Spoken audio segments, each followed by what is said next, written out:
Oh, right. Another update and another video, seeing as, well,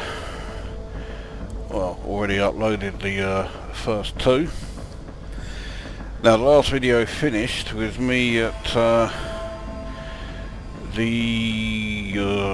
forgotten the fucking name of it. Trifid Nebula, that's it. Now, if we head to the galaxy map, I can show you how much progress I have made from there. So there is the populated zone, and there it is 8,453.52 light years away. Commander Rusty Dog in Okinura doing the community event there is 8,513.91 light years away. And Trifid Nebula, which is where I was at the end of the last video, is there. So I have made a pretty decent amount of progress since then. Now, this is also illustrating something. The system I'm in, which as you saw is a brown dwarf star, and although it looks like the next few systems are fine, I'm noticing that the course plotter is hell bent on sending me through as many brown dwarf star systems as it possibly can. And this is despite the fact that there are, well, countless other stars around which are all fine for fuel scooping. Now, the only stars that are not being displayed at the moment are brown dwarfs and Sagittarius. But if I add them, okay, it does add quite a few. Earlier I was in a region where there were hardly any. That certainly isn't the case now. So you can see the galaxy map is starting to get a little bit crowded. But this is nothing, it's going to be getting a hell of a lot more crowded later on. Now, there are 3 or 4, in fact now 5, nebulae in visual range. In fact, it's going up again now, 6. So you have this AA-A H75 Nebula, which, shock horror, looks identical to the fucking Trifid Nebula and all the others. We have the High Pay AA-A H68 Nebula, which looks identical to the jellyfish. We have this one up here, the Nebulae OCZ AA-A H22, which I'm sure looks identical to another nebula of some kind, but I can't see it from here. The Nebulae Asus AA-A H25, that looks identical to jellyfish. This one is a bit too far away, I can't read the title, but again that looks like jellyfish. Then we have the Preah KOD AA-A H43, which looks identical to the fucking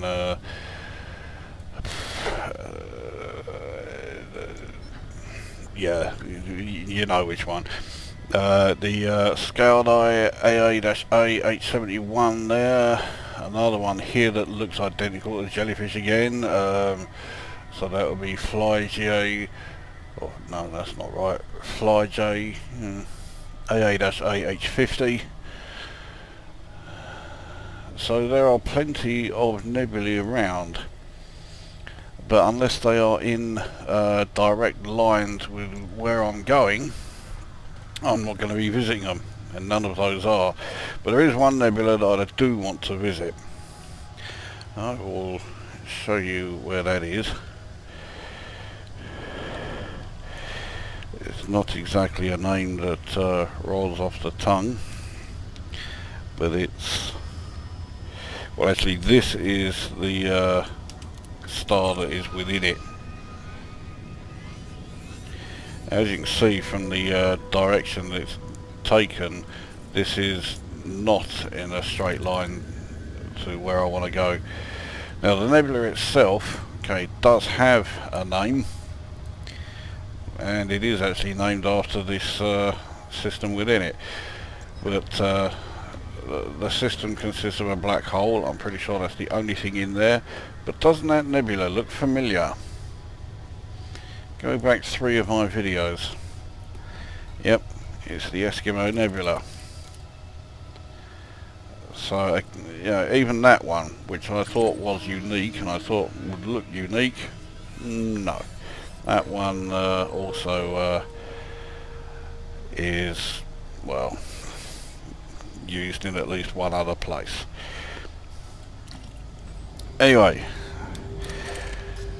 let's get back to here. Get away from this brown dwarf. Frameshift drive charging. So we are heading to the Preah KOD ND6-204 system. As you can see, 4, 3, I was hoping 2, I'd show it in this next. But as you could see there, the galactic core region is now looking significantly larger, significantly brighter. And of course it's only going to get brighter still, because I still have a few layers of the dark dust clouds to pass through.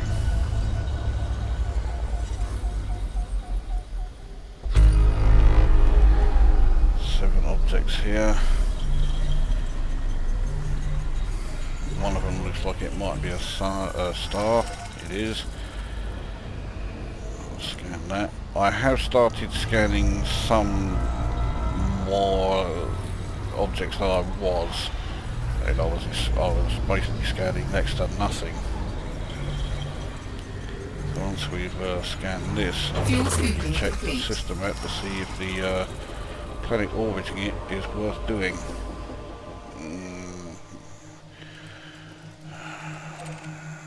Fuck it, okay, yeah, I will do it.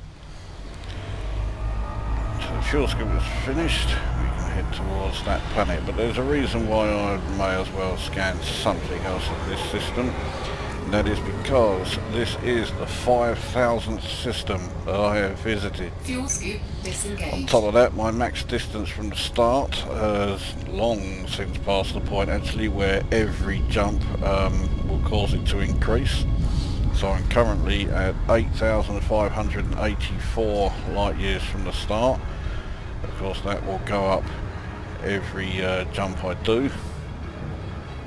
It was at 6,900 and something, 74 I think, or was it 47? I think it was 6,947. So it's already gone up by over 1,600. It's going to be going up a hell of a lot more than that. So the first milestone is breaking my previous best of furthest from the start. And the second, and possibly the more significant of the 2 milestones, is that this is system 5,000 that I have visited.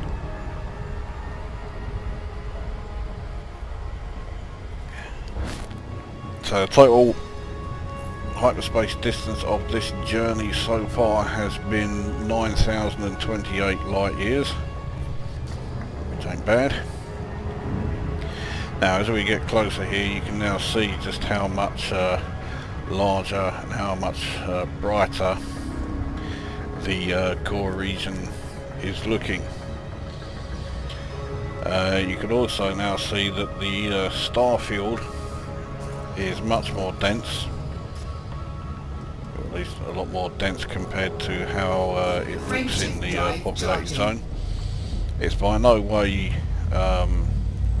as dense as it will be. It's going to be getting far more than this, but it's all showing the signs that I am making some progress. 2, 1, engage. Of course the sad thing is that even though I've done 8,500 light years, I am still only about a third of the way through now. That is a third of the way towards Sagittarius A star. That though is not likely to be my final destination, so I do plan to go Fuel scooping. go on from there, continuing travelling north. Surely I can scan that from here.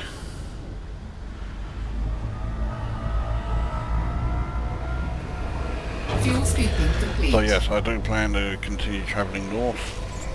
Yeah, I thought I could. What about the next one? Borderline. And yeah, the only thing that will change my mind is if the course plotting is ridiculously slow. I thought that because I've got a hex core processor with the old Core i7-4930K, that might mean that it won't take anything like as long as some people have been saying.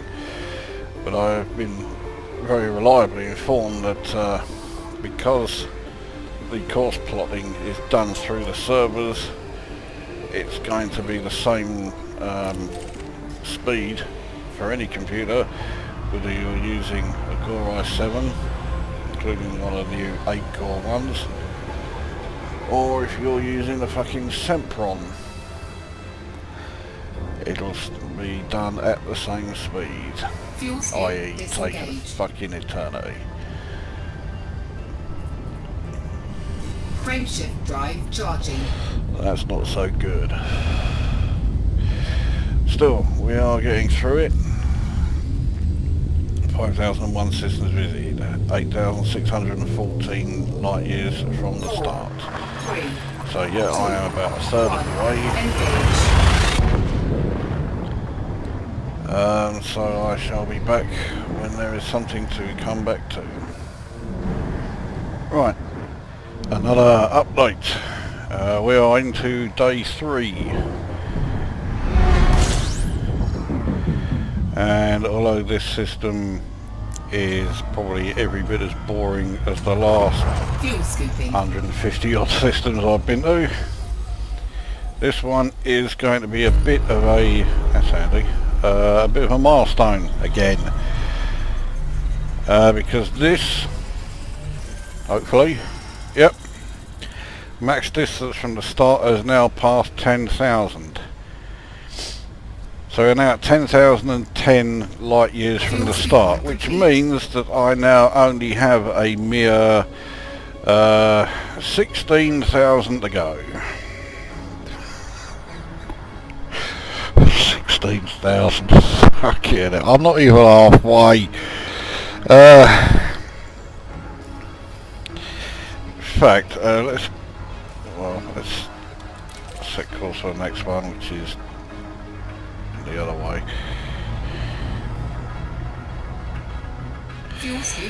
Let's have a quick recap then on the old galaxy map of where we are and where we're heading. So we are here, surrounded by all this lot. Take them off. Now, our first destination has changed. It's so it's Lycoidal RZ-O E6-1494. Except looks like I spelt it wrong. Yep, I have. E6. There we go. Now it is, to put it mildly, still a fair old distance away. There it is, 9,743 light years away. Well, I'm over halfway there anyway. Fuck it hell. Alright, so anyway, once I've done that one, then I'm off to Great Annihilator. That's not well, okay, yeah, it is a fucking long way from that system that I'll be at, but it's not, you know, a huge distance, I guess. It's another 4,000 odd light years. So 13,123, that's how far away I am from there. And then from Great Annihilator to my primary target, or destination I should say, which is there. So I am, well, pretty much exactly 16,000 away from that. So I've still got a fucking long way to go. And that's just to get to those 3 destinations, but of course I'm not stopping there. I'm carrying on. But now you can see that we are approaching the area where the star field is now getting a lot more dense. At least it is on that side. If we look over on this side, well, it's certainly more dense compared to the populated zone, but it just seems unlikely, shall we say, that you would have that many stars here and then that many stars here. So it looks like I've reached the area where the procedurally generated part of the galaxy begins. Frameshift drive charging. It also looks like I passed through some of the dust clouds again. I'll pass through another wave of them. 4, 3, 2, 1, engage. So it's almost as if the 10,000 light year barrier has suddenly resulted in me getting, you know, a hell of a lot more stars appearing from out of nowhere, which is hardly a ringing endorsement of the accuracy that Frontier Developments claim there is of their rendition of the galaxy.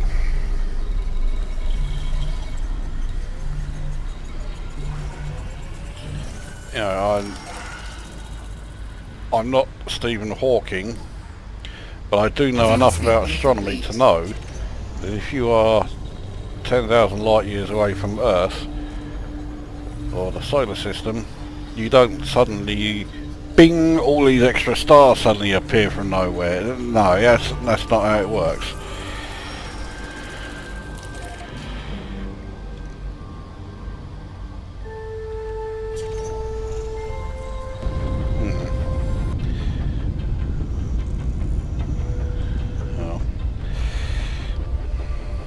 Frameshift drive charging.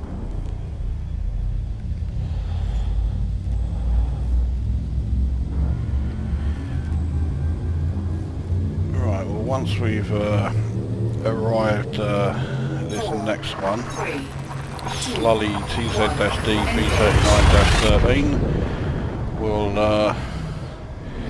see how far we've gone, and I think that will do for this update. There have been fuck all in the way of like interesting sites and whatever. You know, I've seen quite a few nebulae, but you know, they're not. Fuel scooping. You know, on my path I would have to make a diversion to go and actually explore them, so I couldn't be asked.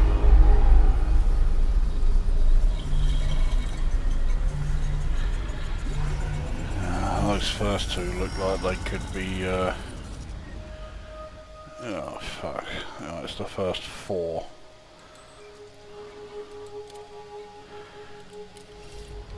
Anyway, so how far have I gone now? 10,126 is the max distance from the start now. That's not bad. Alright, well, that's enough for this one. I'll be back when there is something to come back to. Time for another update, seeing as well, I don't seem to be doing a whole hell of a lot. This planet that I've just scanned is not what I was hoping it would be. It's a class 1 gas giant. I was hoping it would be a water giant. But this system I'm in, Preah XX-L C7-29, is proving to be quite a valuable one. Now, okay, I'm getting first, so I don't care about that. Besides which, there is a good chance someone can come out here and take it from me, so fuck 'em. You've got to come about just shy of 11,000 light years in order to do it. So in the first planet, metal rich, yeah, that's not bad. Second planet is a water world. Not only that, it's a water world that is a candidate for terraforming. That will make that extremely valuable. Then we have high metal content again. This is a planet that's a candidate for terraforming, so that's about 45,000, just that one alone. Another water world, a high metal content, but no, it's not one that can be terraformed, but it does have carbon dioxide rich atmosphere, which helps. Then an ammonia world, and then here I was hoping this would be a water giant, but it's only a class 1 gas giant. These two and this thing are just going to be icy worlds, so bollocks to them. But I'm quite pleased with that. As you can see, the old starfield is now starting to get quite on the dense side. However, let's see if I can find it again. There was a region, actually, now that I'm far away from the main star in this system, I can't see it so much now, so okay, it's not so bad. But as you can see from looking at the galactic core, which is now significantly larger and significantly brighter than at any time in the populated zone. In fact, it now, I can't even see it all if I look, you know, both ways. But it's also quite a bit clearer. I've passed another layer of the dust clouds that are swirling around it, so we are certainly getting ever closer. 10,879 light years from the start, so we're not doing too bad.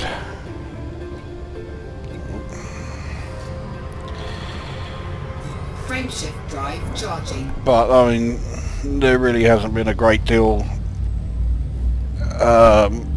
as far as, you know, any major sites to see. I suppose it doesn't help that I'm not bothering to check out any of the nebulae which are all around.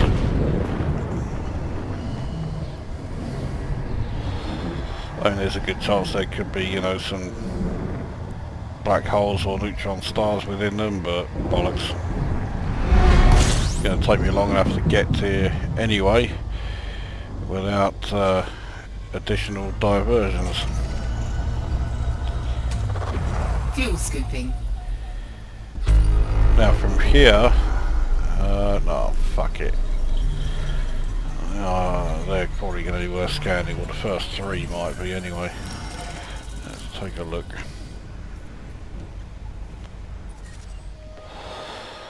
First 4, that last one looks tempting as well. Okay, I'll do that.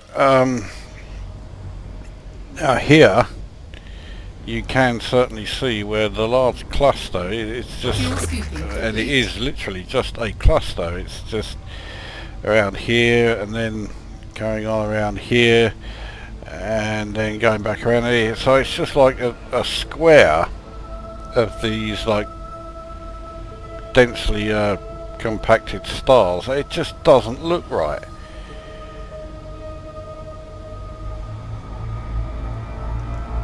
Fuel scoop disengaged. I can't believe that that's how it would look.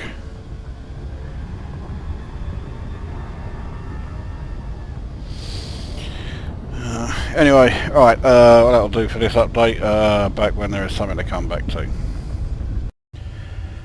Right, this is going to be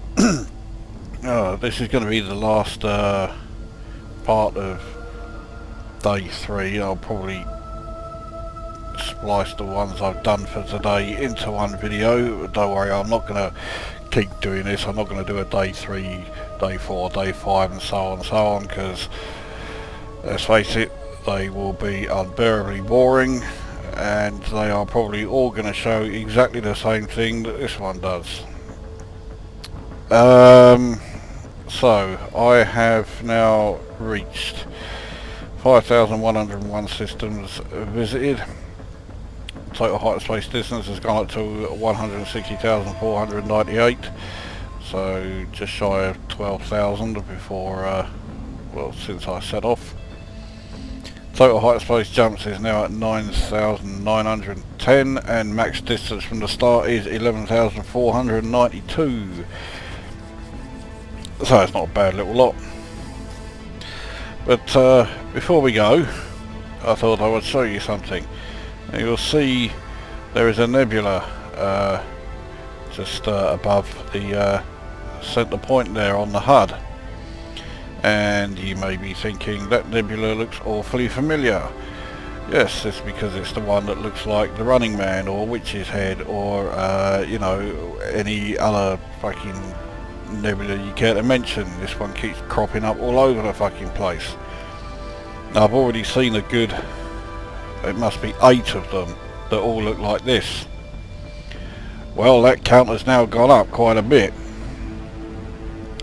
I'm in an area where I'm absolutely surrounded by nebulae, but we'll just follow the yellow main orbit line here. So there's 1, 2, 3, 4, 5, 6. It's distant, but believe me, that is 7 of those nebulae that all look identical. So there is no doubt that Frontier Developments are certainly cutting corners as far as the graphics go. Because, I mean, you ask any astronomer of any level, whether they are an amateur like me, or whether they work for, you know, the fucking British Astronomical Society, they will tell you quite categorically that these nebulae do not all look identical. Not these 7 that we've seen in this one area here, but also the other 8 examples of nebulae that look exactly the same as these ones. That's 15 nebulae that mysteriously all look just exactly the same as each other. It's bollocks. So there you go, that's a way to wrap up day 3. I'll shove this on YouTube. I'm sure you'll find it utterly riveting. As I say, I won't be doing like day 4, 5 and blah blah blah. The rate at which I'm progressing is going to slow because I'm starting to scan more in each system now. I'm not just scanning the main star and then saying, right, that's it, let's fuck off to the next one. I am scanning a bit more. I'm finding some reasonably valuable stuff, not an enormous amount, but I am finding some.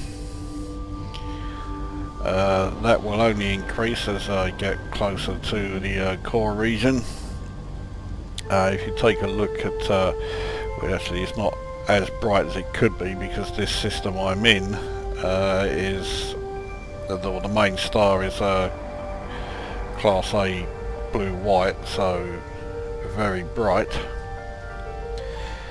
But you can see that the core region now is significantly larger and significantly brighter than it would be any other time, which I guess is hardly surprising, seeing as I am over 11,000 light years closer to it than I am normally in the populated zone. So that was a completely pointless observation. Anyway, that's it for day 3. I'll be back when there is something to come back to. whenever that is.